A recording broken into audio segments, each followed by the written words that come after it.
15 75-ton Neff. There is 2 speeds on this press. We're going to show you the slow right now.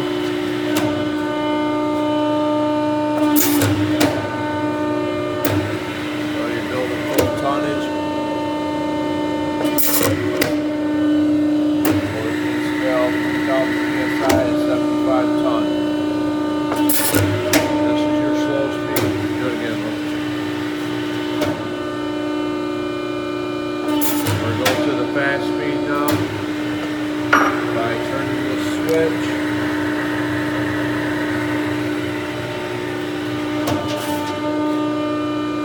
You got 2 speeds in the fast. You got the fast down, goes into slow mode, and then return fast.